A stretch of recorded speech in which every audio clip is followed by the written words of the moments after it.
Hello everyone, it's Mark and welcome back. In this video I'm going to give you a 10,000 feet overview of the Baker Act, Chapter 394 here in Florida. So this is Chapter 394, all 123 pages of it I believe it is. And as you can see, it's a little bit dog-eared. I've spent countless hours reading this thing, reviewing it, and trying to figure out how all the pieces work together because it's very convoluted and frankly not easy to understand. But let's do the best we can to break it down for you so that you understand how this all works. So the Baker Act is a statute here in Florida under Chapter 394 of the Florida statutes that allows the state of Florida to take temporary custody of you, initially temporary custody of you, when as a result of some type of mental illness you are presenting as an immediate danger to yourself or somebody else, i.e. perhaps you're suicidal or you're threatening to harm yourself or even threatening to harm somebody else.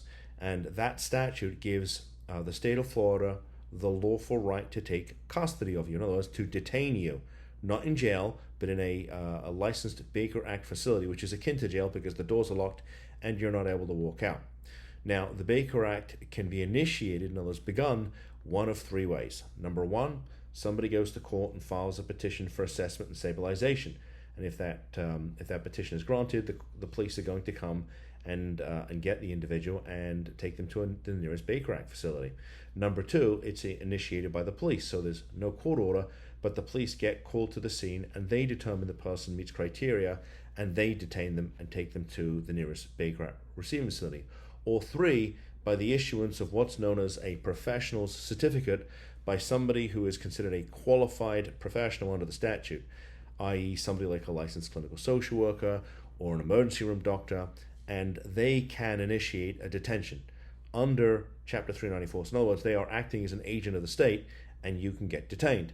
Now, there are two types of Baker Act. Two types of Baker Act, not one, but two.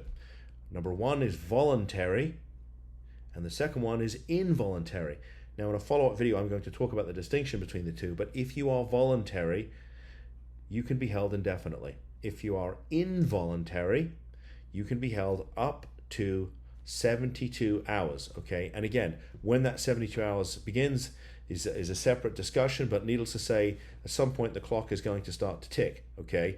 And they can hold you legally for up to 72 hours, okay? Once the 72 hours expires, one of three things need to happen. Number one, you get released.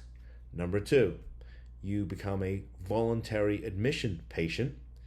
And number three, they file a petition for involuntary placement with the circuit court.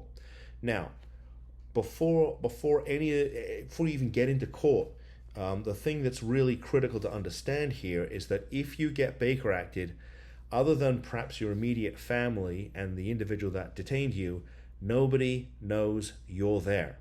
So the hospital where you got Baker Acted, the Baker Act facility that's holding you, they don't have to tell anybody that you're there. And guess what? They're not going to.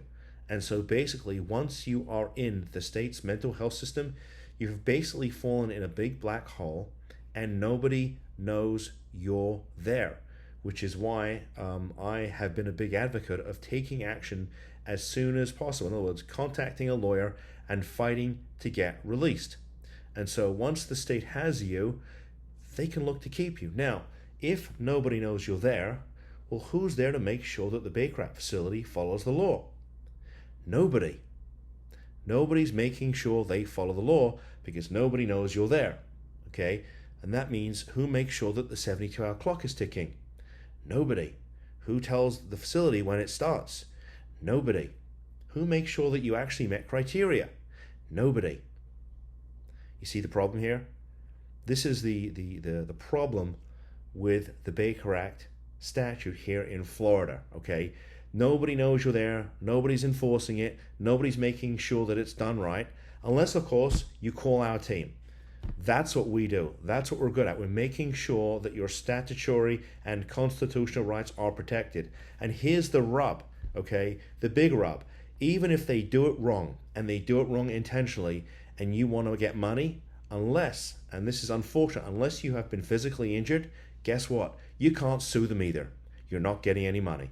I wish I could tell you otherwise, because if that was the case, I'd be retired. And for what it's worth, I've had a family member Baker Acted too, and I was there when it went down, so I know what this feels like. Okay, so look here, that's the 10,000 foot sort of overview of the Baker Act. If you're watching this video and you have more questions and you can't find the answer on the website, feel free to shoot me an email and I'll be happy to make another video just for you. Mark@bakeractattorneys.com. So anyway, with that said, thanks for tuning in. See you in the next video. Bye-bye.